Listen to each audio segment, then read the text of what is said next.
Hello and welcome back to Resilience Unravelled. And it's my joy today to introduce you to Lionel Moses. Tell us a little bit about yourself. I just want to say good morning to you as well. Thank you for having me on your podcast. I'm excited to be here.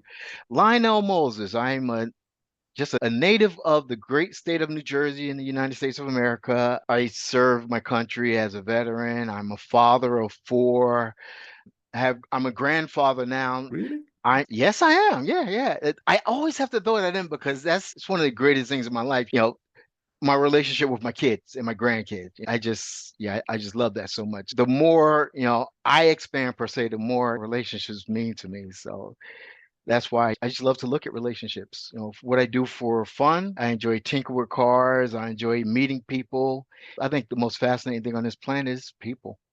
And that's really quite odd, isn't it, Lionel? Because when I was looking at your background earlier, I discovered you've been in accounting. And yet you're talking about people and you've got a personality. What's this happened? Have you had a sort of a personality graph? What's going on? Oh, it's funny you mentioned that. I tell people all the time, I'm not your typical accountant. Yes, I spent a lot of time in the finance arena. Yes, I do corporate taxes. So the most boring thing in the world, but I'm not the old pocket protector type accountant. I'm good with numbers, I'm good with systems, and the beauty of it is the type of work I do, it involves working with people and I get to touch people. So for me, being someone that loves to interact with people, it's a great place. Although currently work within a corporation, I have a team around me of people who, for lack of a better word, in order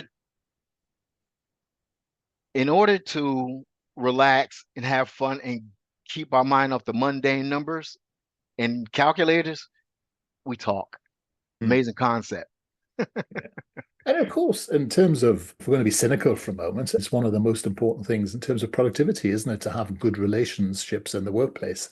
And what makes a good relationship is fascinating, isn't it? Because it's not always about getting on with each other. It's not always about being nicey, friendly, isn't it? It's about how we have productive relationships in the workplace. But I guess we should go back to the beginning because you talked about workplace relationships right at the very beginning. And you said you found people and relationships fascinating. So why don't we start there? Tell me about why you find relationships so interesting.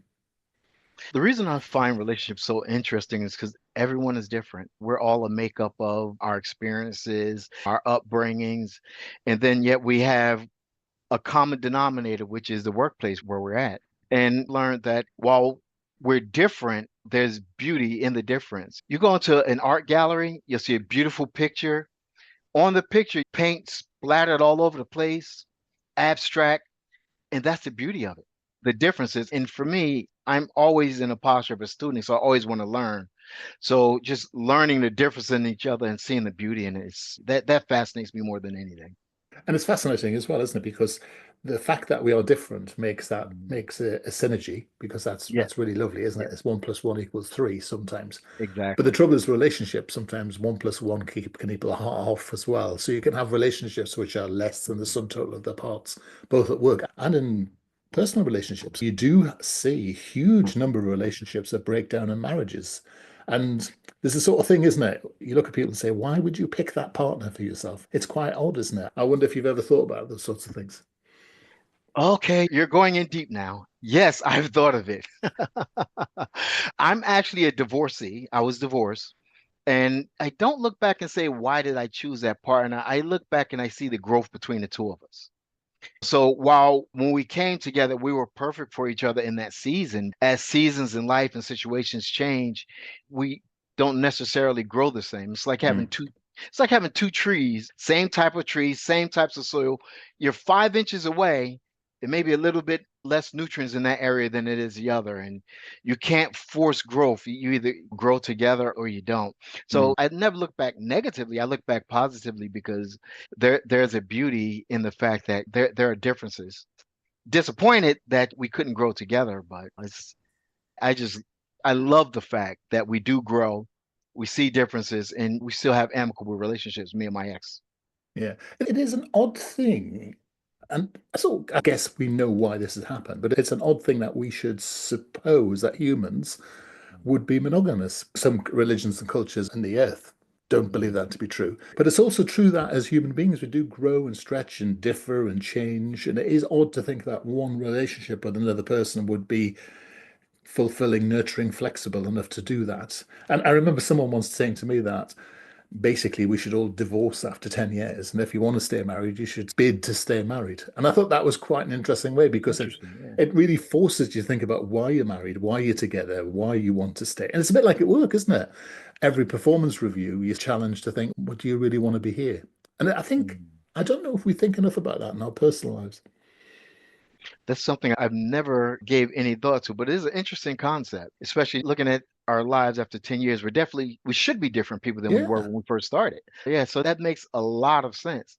I'm not going to say that I will buy into it No. because I'm of the generation that I still want the happily ever after, and I believe it's possible. It just requires a lot more work than most people, it seems like, are willing to put into it or even know how to put into it. Yeah. Let's talk the work setting first of all. Now, should we talk Mhm. about what makes a great work relationship and how do we start the process of building that? Or does it just all happen by accident? What's your thoughts?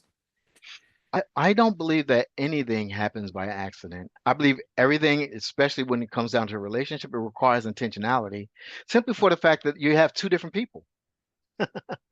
I have to see the beauty and the goodness in you and respect that. I have to understand the contribution that you bring to the table. And whether or not you reciprocate, I need to see the beauty in everything else. And what I like to do is when I see something good in someone else, I tell them.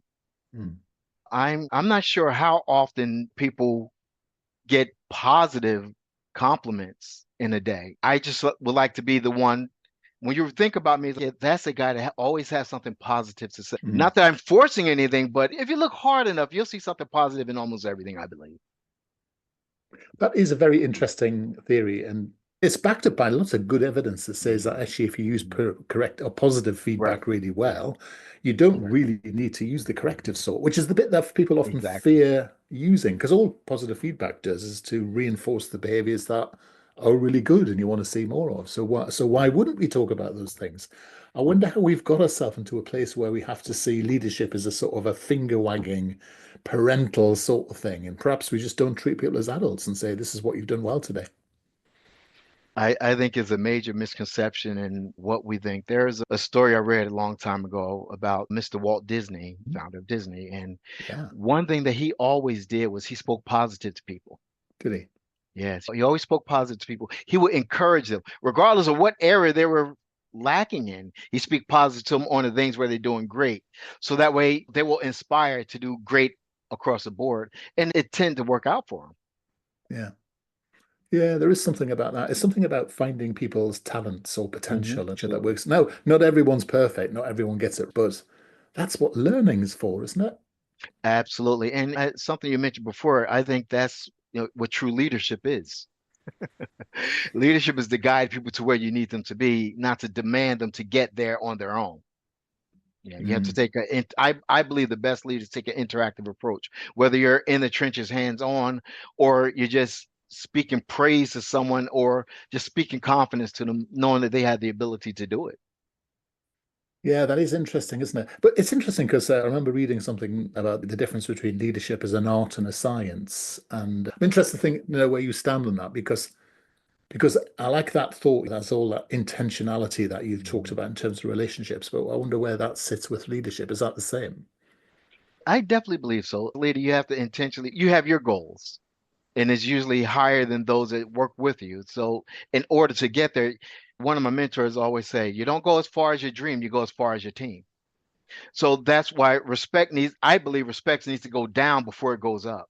While most people in will say higher seas, which is I don't really think is a lateral move as far as leadership is concerned. But I believe if you respect downward, you'll be able to reach the people that's down there and pull them up and make leaders of them. I Yeah, think that's for me, that's a true assessment of a good leader. How many leaders are you making? yeah. If you're producing of your reproducing yourself, then you're a good leader. If you're not reproducing yourself, then I challenge the fact of whether you're a good leader or just a great manager. Yes. Interesting. But part of being a good, great leader, I think, is managing people who are in the workplace where Mhm. conflict does exist, because conflict is a natural facet of that difference you were Abs- talking about.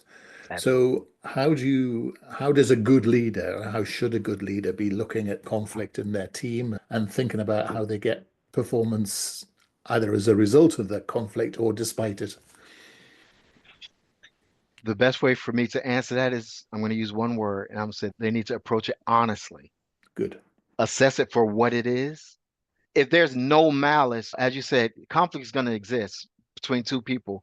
And one of the reasons why I believe that anything that requires growth requires intentionality is we have conflict within ourselves.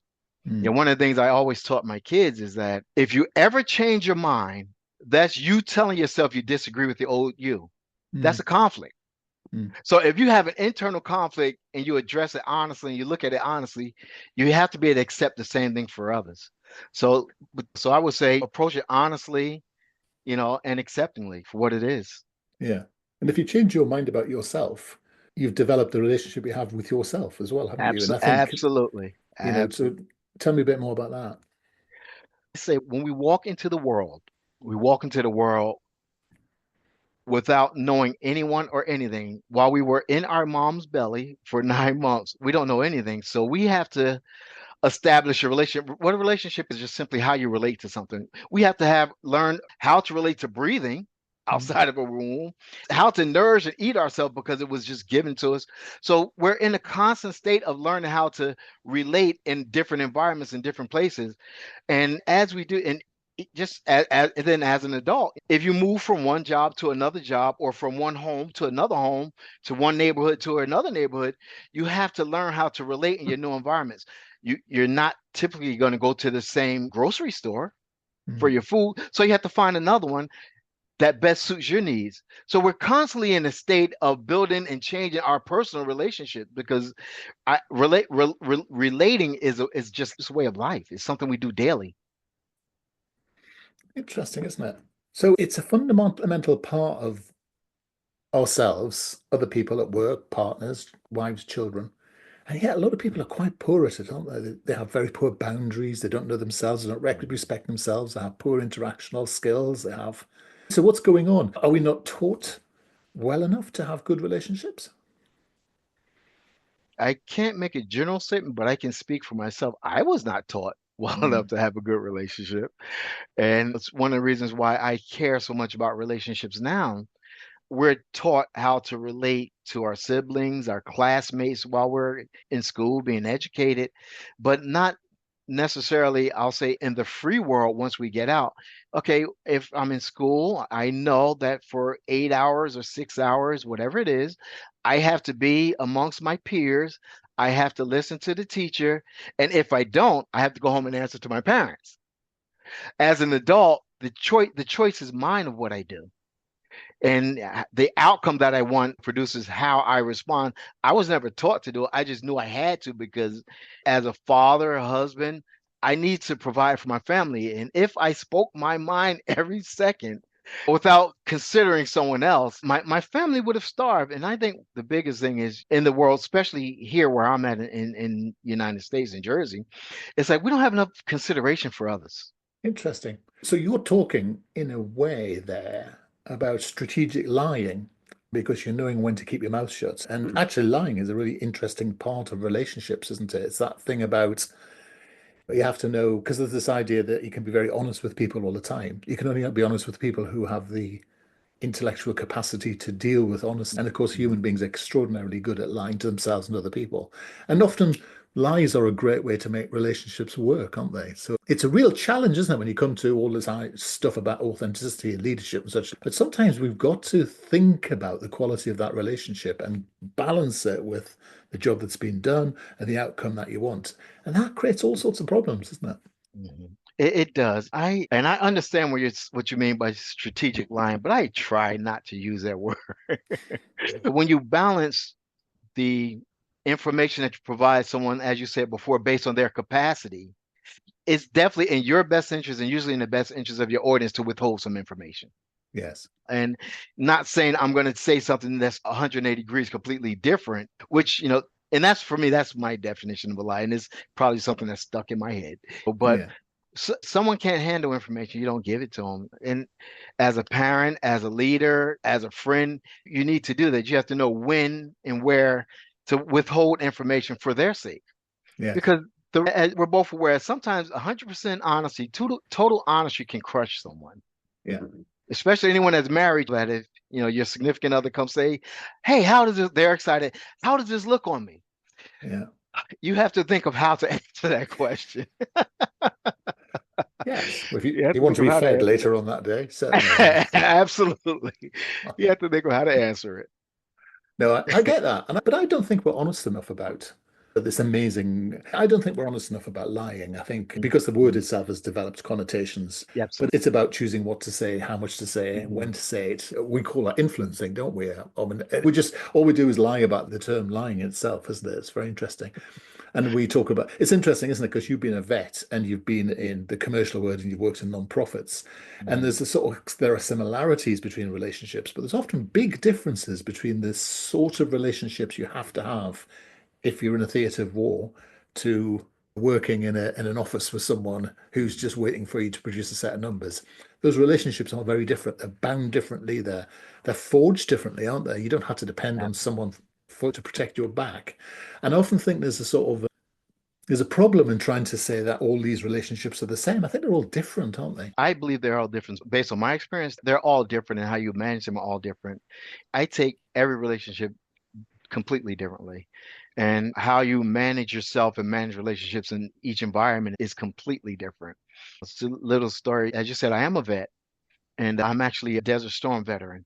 Oh, wow. And I was in the United States Navy, and I clearly remember the ship that I was on. We're headed out on a cruise in the Mediterranean. I was so excited.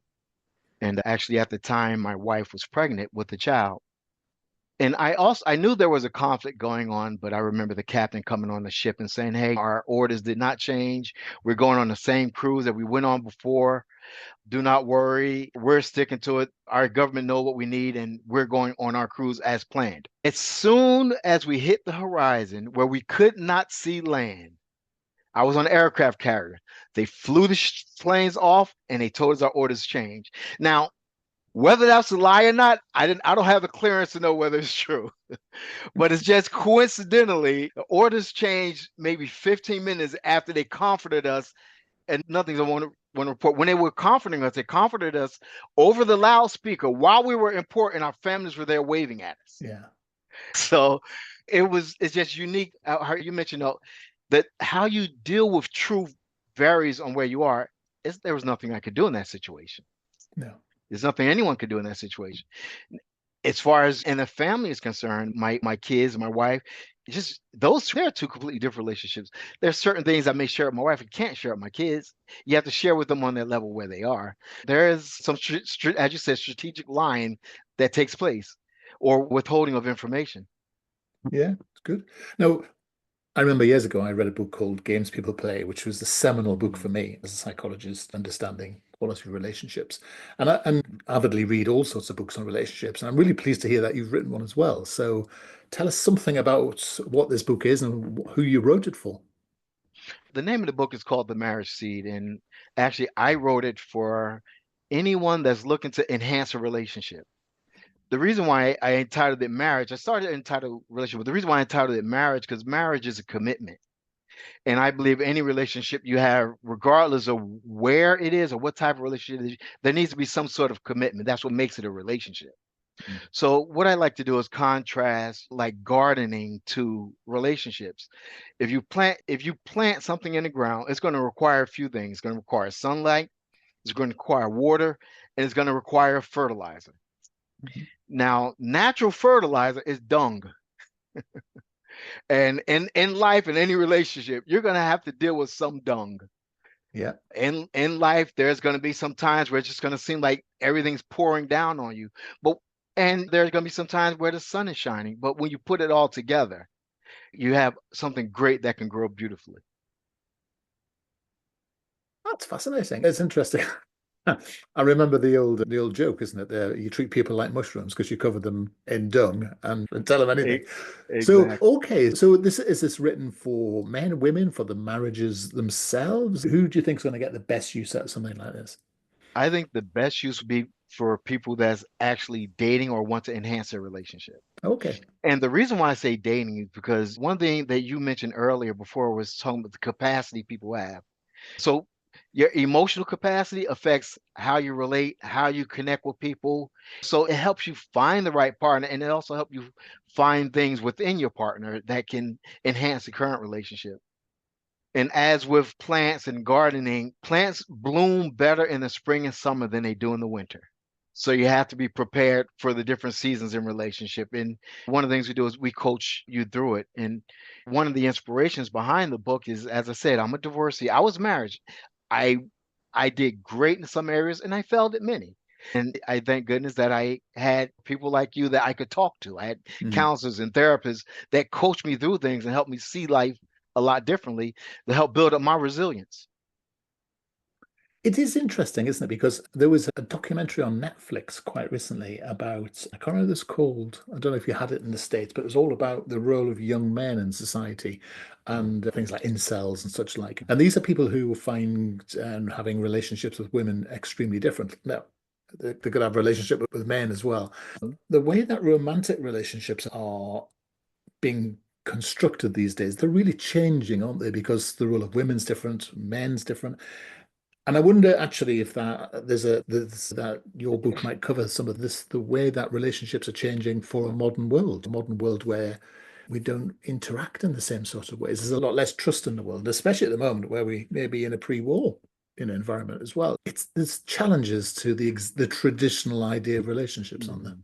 I don't touch that directly in the book. One thing I discuss often in the book is the diversity of life, Good. meaning that I personally don't believe in set gender roles. I'm not a great cook, but I can cook. Standard gender roles would say that a wife, and where I'm from, a wife would cook, or that's of a female gender. If I like doing it, why not? Yeah. If the other person that I'm in a relationship with is better with numbers than me, just because I'm a male doesn't mean I should handle it. The relationship has to be about growth. Mm. And that needs to be the point, the decision making, everything that we do. Okay, which serves a relationship best? You doing it or me doing it? Yeah, yeah, it's good. I think it's really important. So it's in mostly marriages. Would must be called Mhm. Marriage Seed, which is great. It's got a beautiful picture on the front of a tree, and I can see it's available, as they say, in all good bookshops and is sitting on Amazon.co.uk at the moment, which is Mhm. really great. It's called The Marriage Seed Right. and How to Cultivate the Relationship You Desire and Deserve. I couldn't find it under the title, but I found it under your name, Lionel Moses. So that's good news. If people want to get hold of you otherwise, Lionel, how would they do that? Tell us about your socials, websites, and all those other bits and bobs. I can be found on every social website. It's just Lionel Moses, and my website is just lionelmoses.com. Sometimes it's lovely when a plan comes together and it's as simple as that, isn't it? Absolutely. It's been an Absolutely. absolute joy to meet you. I think you've got some really interesting insights going on there. And I think it's nice to have something positive to talk about in terms of relationships and that your positivity and thoughts of the future. So I like all that. It's been a joy to talk to you today. It's likewise, it's been a great pleasure talking to you. You picking my brain and sharing so much of wisdom. I greatly appreciate it. No problem. Look, you take care. You as well. Take care. Bye now.